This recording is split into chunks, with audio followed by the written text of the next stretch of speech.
안녕하십니까? 마이다스 성우투자입니다. 자, 아무것도 할 게 없는 시장을 만들어 버리네요, 보니까. 살 수도 없고, 팔 수도 없고, 옴짝달싹 못하게 시장이 흘러가고 있습니다. 어떻게 조치할 방법이 없어요. 손절도 늦었고, 저가 매수도 그닥, 별로 의력을 발휘할 수 있을 것 같지도 않고, 결론은 뭐 할 수 있는 게 손 놓고 있을 수밖에 없는 방법인데, 그나마 신용화수 미수 안 쓰신 분은 느긋하게 기다릴 수 있지만, 또, 신용미수 쓰신 분은 대책이 없는 시장이 돼버렸죠. 자, 오늘 시장은 온통 환율 얘기입니다. 환율이 모든 시장의 이슈를 거의 빨아들였다. 뭐 그렇게 해도 과언이 아닐 겁니다. 자, 원달러 환율이, 그래도 좀 막판에 내린 거예요. 아까는 거의 10원 가까이 올랐거든요. 직전 고점을 뚫었고요. 1312원. 이 정도. 근데 이게 뭐 원화만의 문제가 아니고 그냥 달러 강세예요. 그러니까 좀 우리로서는 어떻게 할 방법이 없어요.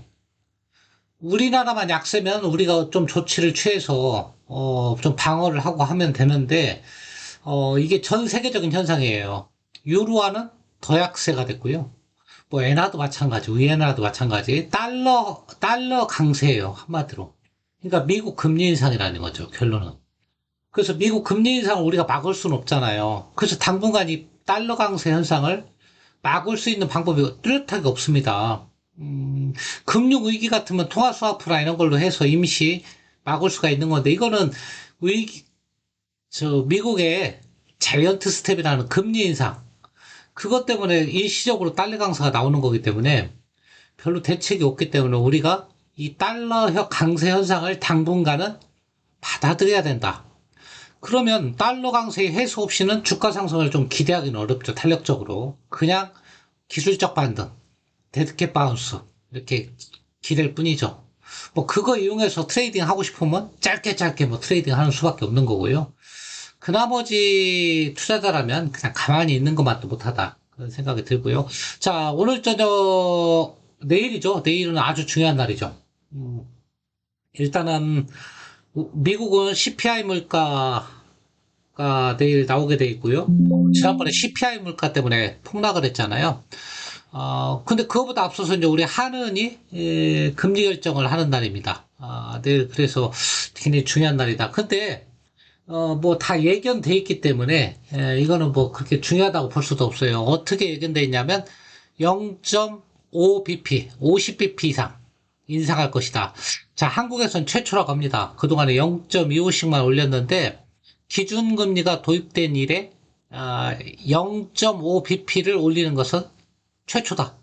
물론 올리진 않았지만 지금 시장의 컨센서스는 아마 50bp를 올릴 것이다. 이게 거의 확실시 되고 있습니다. 자, 그래서 기사가 뭐 내일 금토일 한은 사상 최초의 빅스텝 발라 이게 이제 핵심 내일은 이슈가 될 거예요. 근데 이미 뭐 시장에서 그걸 받아들인 이상은 제가 볼 때는 이슈는 안 될 것 같아요. 0.5포인트.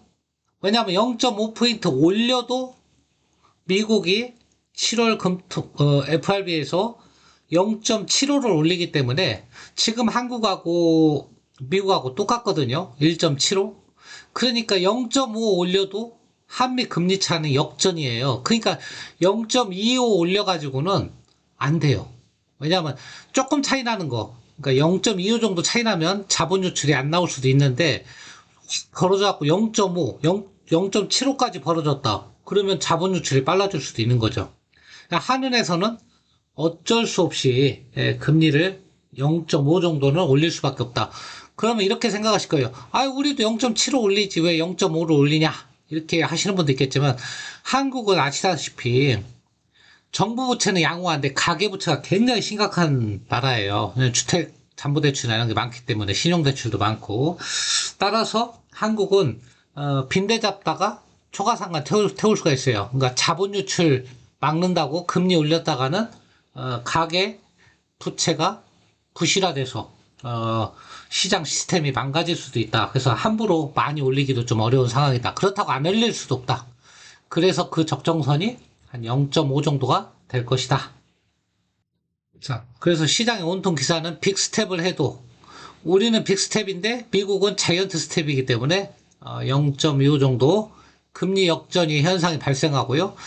이 당분간은 이게 좀 더 벌어질 것 같아요. 아주 기이한 현상이에요. 미국이 한국보다 금리가 높았던 적은 거의 없었거든요. 그래서 지금 생각하는 한국에서 중립금리는 한 2% 후반이고요. 미국은 3% 중반이에요. 그러니까 미국이 한국보다 한 1%까지 역전시킬 수 있는 가능성이 있어요. 그 다음에 오늘 또 기사 보니까 7월에 0.75가 아니고 100bp, 그러니까 1%까지 올릴 확률도 7.6% 나왔어요. 물론 이건 높진 않아요. 왜냐면 이렇게 올려버리면 시장이 또 깜짝 놀래거든요. 높진 않은데 0.75는 거의 92%예요. 93%. 그러니까 미국은 거의 확실하게 자이언트 스텝이다. 이렇게 보시면 될 것 같습니다. 자, 주식으로 하세요. 오늘은 뭐 아침부터 미 선물이 계속 약세했어요. 어제 미국 시장도 많이 빠졌지만 미 선물이 약세했고요. 그래서 우리 시장이 반등 다음 반등도 못하고 빠졌다. 자, 외국인 매도는 그렇게 크지는 않았어요, 사실은. 근데 매수 주체가 없다 보니까 외국인이 한 450억 정도 팔았는데요. 선물은 2,600개야. 뭐 크게 시장에 영향을 줄 만큼 큰 양도 아닌데 우리 시장은 제법 큰 폭으로 빠졌어요, 보니까. 코스피는 1% 가까이, 코스닥은 2% 가까이. 물론 최근에 코스닥이 강했죠. 제약바이오 때문에 그런 영향도 있다. 자, 아시아 증시 살펴봐도 어제 일본은 반등했죠. 자민당이 승리하는 바람에 1% 가까이 상승을 했으니까 오늘 이 정도 빠져도 우리보다는 견조한 겁니다. 자, 중국은 어제 1% 이상 빠졌고, 근데 뭐 중국은 워낙 디커플링이니까, 남들 다 10% 이상 빠질 때 얘는 10% 이상 올랐으니까, 이제 전혀 중국 지수는 검토할 대상이 아니죠. 자, 유럽 증시가 간밤에 많이 빠졌는데, 중국의 코로나 재봉쇄 우려, 뭐 이런 것들, 그 다음에 러시아가, 가스를 잠갔다. 독일로 가는, 그리고 이탈리아로 가는, 그래서 천연가스 가격이 올랐다. 뭐 이런 것 때문에, 유럽 시장이 빠지면서, 미국 시장도, 꽤 큰 폭으로 어제 조정을 받았다. 그렇게 보시면 될 것 같습니다. 자, 해외 증시 간단히 살펴보면 독일 같은 경우는 1.4% 정도 빠졌네 보니까 프랑스가 한 0.6 그렇게 큰 폭으로 빠진 건 아니네요. 미국이 좀 많이 빠졌죠. 미국이 어제 이제 기술주가 많이 빠졌죠. 트위터하고 테슬라 이런 쪽이 좀 많이 빠지다 보니까 우리 시장에 더 영향을 끼친 것 같고 자, 뭐 WTI 같은 경우는 그래도 어느 정도 지금 100달러 초반이에요. 어제는 0.70 정도 빠졌고요. 뭐 달러 강세는 다 정해진 거고 그렇습니다. 그래서 시장에 지금 좋은 상황이 별로 없다. 달러 강세, 원자재 가격은 안정이 됐지만 아직도 CPI 물가, 경기 침체 이 두 가지가 계속 시장을 좀 괴롭히고 있는 것이다. 그렇게 말씀을 드릴 수 있을 것 같습니다. 자, 미국 시장에 나온 뉴스 중에서는 테슬라 일론 머스크가 트위터 인수한다고 했다가 그걸 철회하면서 트위터 주가가 급락을 했고요. 그래서 소송전 들어갔습니다. 11% 급락했네요. 보니까 뿐만 아니고 머스크 테슬라 주식도 많이 빠졌는데 이거 좀 냄새가 납니다. 왜냐하면 머스크는 트위터 산다고 테슬라 주식을 수십조 원어치 팔았거든요. 근데 그것이 이번 주가 폭락 시장에서 원래 대주주는 주식을 물론 팔 수도 있지만 함부로 못 팔잖아요. 자기 주식이 폭락하기 때문에 교묘하게 팔렸어요. 트위터를 자기 주식을 팔기 위한 걸로 이용을 했는지 모르겠지만 어쨌거나 고점에 매도하는 효과를 났다. 일론 머스크가. 자, 아까 말씀드린, 중국 마카오 봉쇄에 대한, 우려, 뭐 이런 게 나왔는데, 뭐 중국 뉴스는 우리 시장에 별로 영향을 미치는 것 같지는 않다. 더군다나 우리나라도 지금 코로나가 3만 명 좀 넘었더라고요.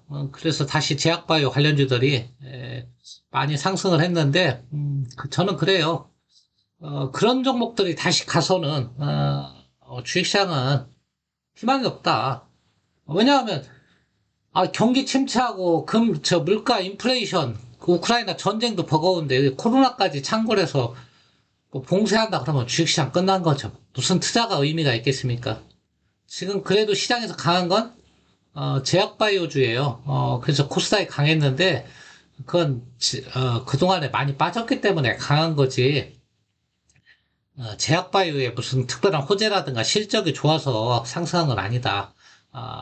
이것도 이제 거의 끝물에 온 것 같다. 제가 볼 때는 자꾸 코로나 이용해서 제약바이오를 띄우는데요.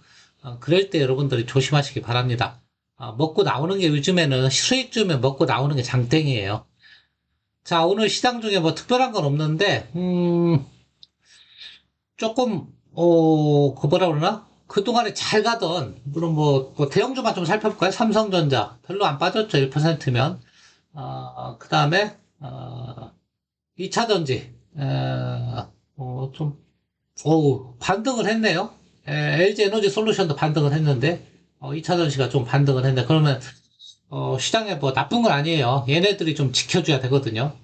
에코프로나 얘들은 많이 빠졌죠. 빠졌고. 그 다음에, 뭐 네이버는 좀 많이 빠졌더라고, 오늘. 급락을 했고. 여기 뭐 자이언트 스텝 때문에 그래요. 별거 없어요. 특별한 게. 반면에 오늘 상승한 게, 현대해상 같은 거예요. 보험주들이 많이 상승을 했어요. 손해보험사는 이렇게 많이 상승을 했는데, 현대해상이나 뭐 생명보험은 별로 반응이 없어요. 이거는 뭐 IFRS도 있고, 금리 인상하면, 어쨌거나 생명보다는 생명보험은 양날의 검이더라고요. 두 가지. 한쪽 면에서는 손해도 보고, 또 한쪽 면에서는 이익도 보고, 채권 투자를 또 많이 하거든요. 보험회사가, 생명보험사는. 막대한 자금을 채권 투자와 채권 수시는 또 나거든요. 반면에, 뭐 번역보험이나 이런 환산 손실은 또 만회가 되고, 그러니까 금리 인상의 확실한 수혜주는, 오히려 화재 쪽, 이렇게 손보 쪽이에요. 보면, 아까 현대해상도 많이 올랐지만 삼성화재도 많이 올랐어요. 여러분들도 이런 거 참고해 두시고. 근데 금리 인상 내일 하는데 왜 금융주는 빠졌냐?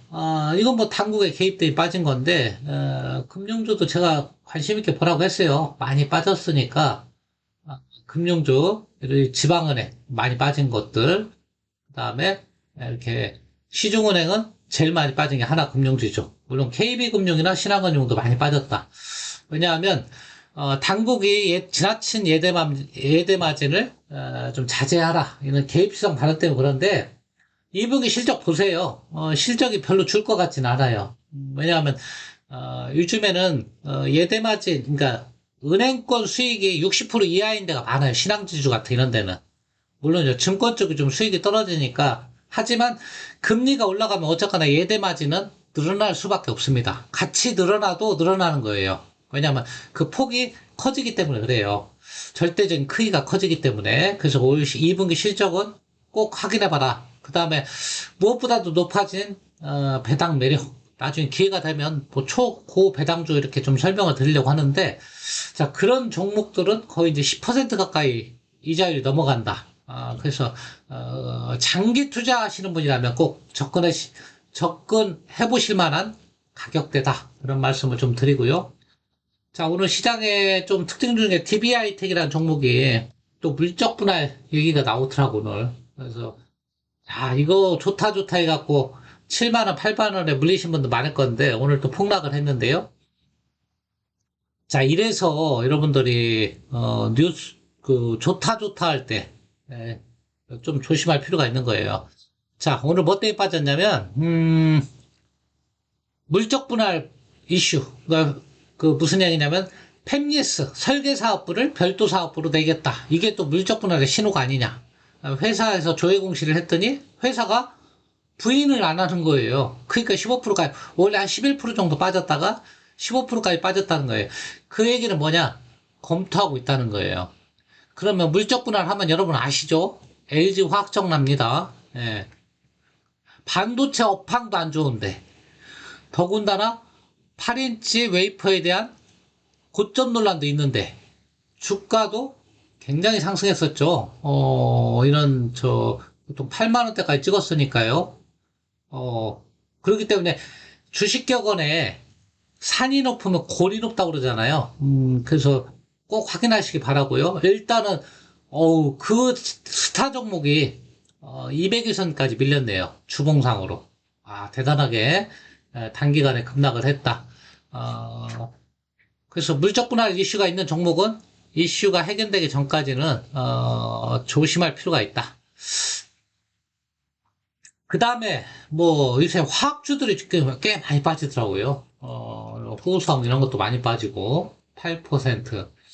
특별한 이유가 없습니다. 뭐 때문에 빠지는지 모르겠어요. 금호석 이런 것도 많이 빠지고, 굉장히, 배당 매력이나 이런 게 좋아졌어요. 그 다음에, 제가 보니까 롯데케미칼. 자, 이유가 없어요. 특별히 그냥 막 화학 종목을 막 패는데, 효성 TNC. 다 그렇습니다. 여러분들 이유가 없이 빠지는 것은 한번 지켜볼 필요가 있어요. 왜냐면 이유가 있어야잖아요. 뭔가 주가가 대대적으로 그 섹터가 빼진다는 얘기는, 무슨 뭐 스프레드가 축소됐다든가, 뭐 원유 가격이 갑자기 뭐, 폭등을 해서 원가 부담이 생겼다든가 뭔가 있어야 되는데 그런 게 지금 없이 빠지는 거거든요.